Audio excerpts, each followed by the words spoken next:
In 1787, a 30-meter wooden ship set sail from Italy loaded with marble sculptures, fine bronzes, and works of art destined to adorn the palaces of Dublin.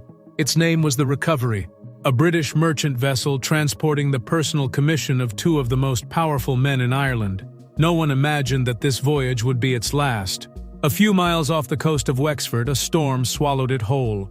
6 people died, including the captain and 2 of his sons. The ship disappeared beneath the waves and was forgotten for nearly 240 years, until the drones arrived. Leave your like, subscribe, and share. Let's begin. To understand the magnitude of what has just been discovered off the Irish coast, one must go back to the late 18th century. Europe was in full ferment. The elites of the continent collected Italian art with obsession, and Irish aristocrats were no exception. James Caulfield, the first Earl of Charlemont, had traveled through Europe for years acquiring works of art and antiquities. At his side, John Latouche, one of the wealthiest Irish bankers of the era and co-founder of the Bank of Ireland, also commissioned important works to decorate his mansion in County Wicklow. All that artistic treasure was loaded onto the Recovery in Italy, with a stopover in London, bound for Dublin.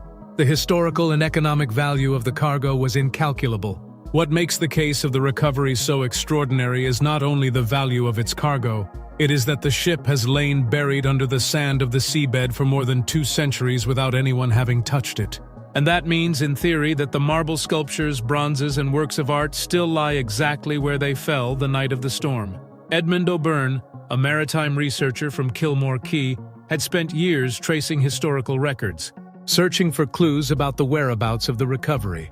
Documents from the era mentioned that the ship had wrecked near Carnsore Point, at the southeastern tip of Ireland, battered by a storm that swept it into shallow waters.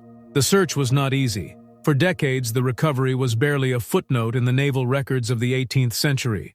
But O'Byrne was methodical. He cross-referenced data from historical archives with the results of the Infomar project, the long-term program of the Irish government to map the seabed of the entire country.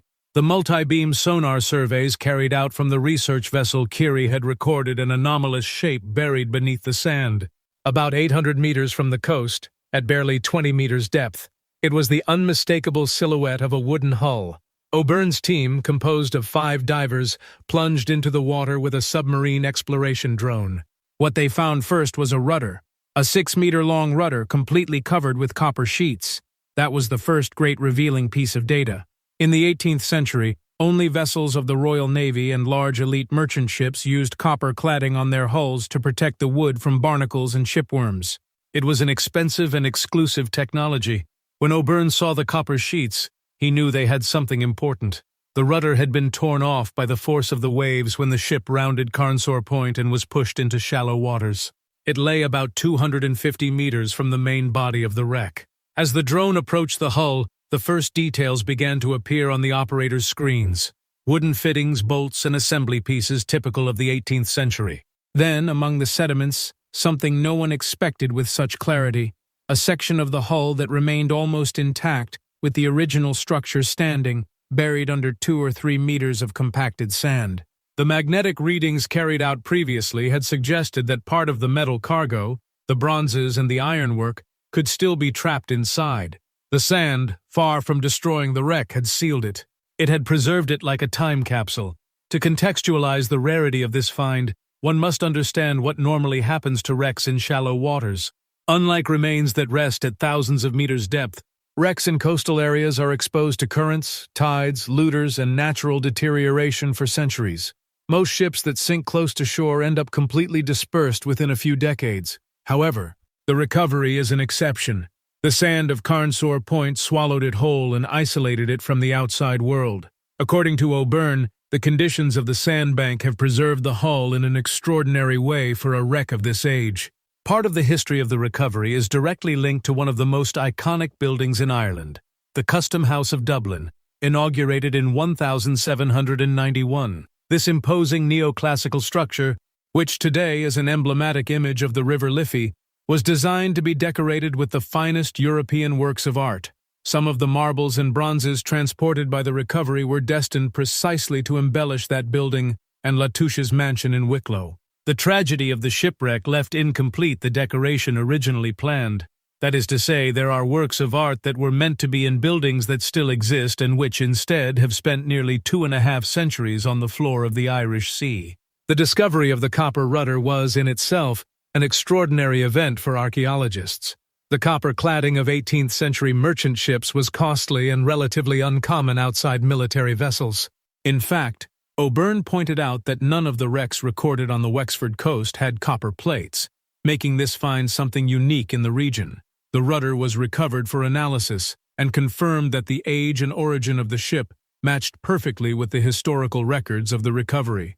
Alongside the rudder, the drone also captured images of a period anchor, pieces of wood with marks of artisanal assembly, and everyday artifacts such as a teapot and inkwells, objects that once belonged to the crew members. The inkwells are especially revealing. 18th century merchant ships carried officers on board whose daily work involved keeping meticulous records of the cargo, navigation, and commercial transactions. An inkwell in a shipwreck is not a trivial object. It is the physical echo of a man who wrote letters, recorded accounts, and noted the ship's positions by candlelight. The teapot, for its part, speaks of the daily rituals of the crew, of the human warmth that existed on board before the storm swept everything away. These ordinary objects have the ability to make the tragedy of 1787 feel immediate, close, real. Leave your like, subscribe, and share. One of the most striking pieces of data in the case is the position of the rudder in relation to the main hull. The rudder was found about 250 meters from the rest of the wreck. O'Byrne reconstructed the final scenario of the recovery from this evidence. When the ship attempted to round Carnsore Point, the storm swept it into shallow waters. The hull hit the bottom, and the impact tore off the rudder and part of the stern. The ship, out of control, continued to drift a few meters before sinking definitively and being swallowed by the sand. It is a shipwreck narrative that can be reconstructed almost with surgical precision, thanks to the position of each fragment on the seabed. The Infomar project, which supplied the sonar data that helped locate the recovery, is in itself a colossal effort. Since 2006, the Geological Survey of Ireland and its partners have been systematically mapping the seabeds of Irish waters, a surface exceeding 488,000 square kilometers. The original objective was purely scientific and economic, to map the natural resources of the seabed, the submarine geology, the coastal habitats. But as a secondary effect, the project has been revealing one by one the secrets of the floor of the Irish Sea, wrecks, unexplored geological formations, and underwater structures that had never been documented. Unlike the great media shipwrecks such as the Titanic or the Bismarck, the recovery was not a warship or a luxury liner. It was a medium-sized merchant vessel, one of the thousands that crossed the trade routes of the North Atlantic in the 18th century. And that is paradoxically what makes it so valuable to historians. The great warships have been studied for decades, but merchant vessels like the Recovery are the backbone of the trade and daily life of the era, and they are rarely preserved in such exceptional conditions. The Recovery is a direct window into the commercial world of the 18th century, into the networks of exchange that connected Italy, England, and Ireland, and into the elites that financed those routes. There is something that turns this wreck into an archaeological enigma of the first order, the question of what exactly lies inside the sealed hull.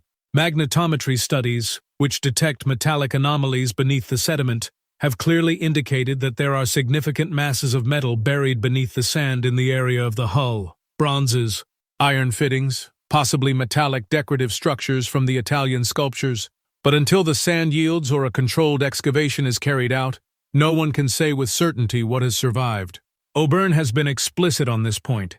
There are no plans to excavate the site unless the sandbank moves naturally and exposes parts of the hull. The decision is deliberate. Excavating a wreck under inadequate conditions can destroy in days what the ocean has preserved for centuries. This ethical dilemma is central to modern underwater archaeology.